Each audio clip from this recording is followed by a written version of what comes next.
fair. Find out why God built our responsibility to each other into His commands in this episode of 5 Minutes Closer. I'm Vaughn Weatherford, and this is 5 Minutes Closer. For the next 5 minutes, let's explore some biblical truths and apply them to your life. No podcast, including this one, can transform your life or give you what you really need. Only Jesus can do that. You can find out why in what I've called the first five episodes of 5 Minutes Closer. Each following episode explores scriptural truths that, if you follow them, will bring you 5 minutes closer to the person God created you to be.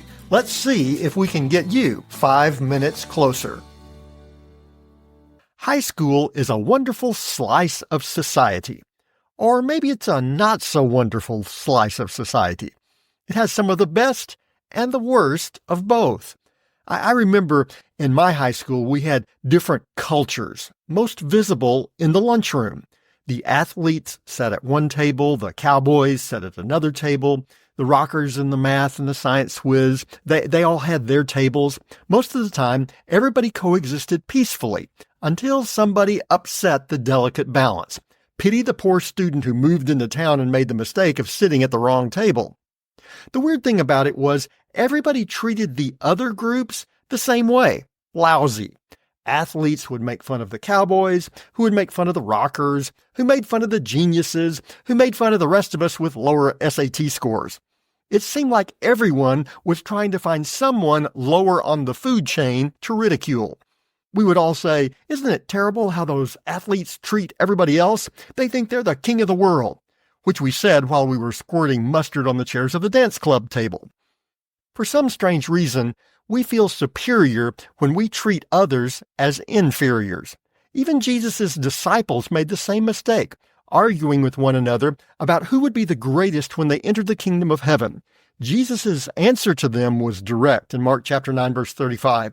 And he sat down and called the 12, and he said to them, "If anyone would be first, he must be last of all and servant of all."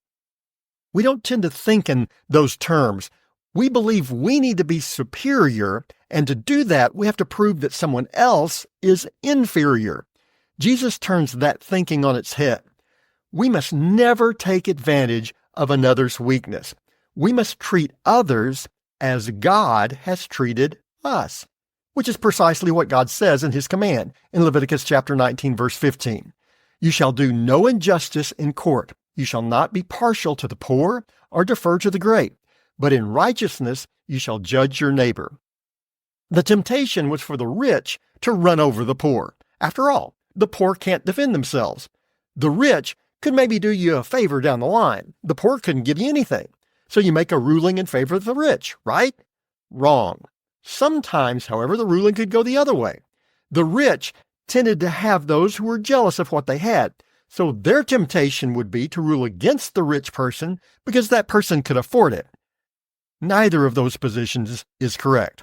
God called His people to be fair to everyone, avoiding favoritism or partiality based on a person's stature in society. That's the ideal in our justice system. Everyone, we say, should be equal before the law. But this verse goes much farther than the courtroom. We should not treat people differently based on their social standing or physical abilities. That's not as easy as it sounds. It's easy to care for those who are easy to care for. The rich and beautiful are easy to invite into our lives and, yes, into our churches. Those who are disadvantaged in some way, those who seem weak, it's all too easy to treat them differently. We have to guard ourselves against treating others based on our judgment of factors that should have nothing to do with how we treat them.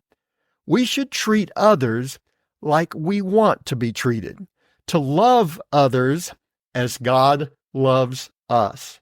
You can do that because now you're 5 minutes closer.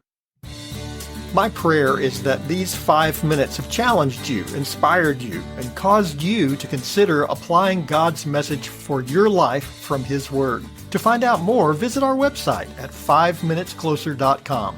Join me next time to see if we can get you 5 minutes closer.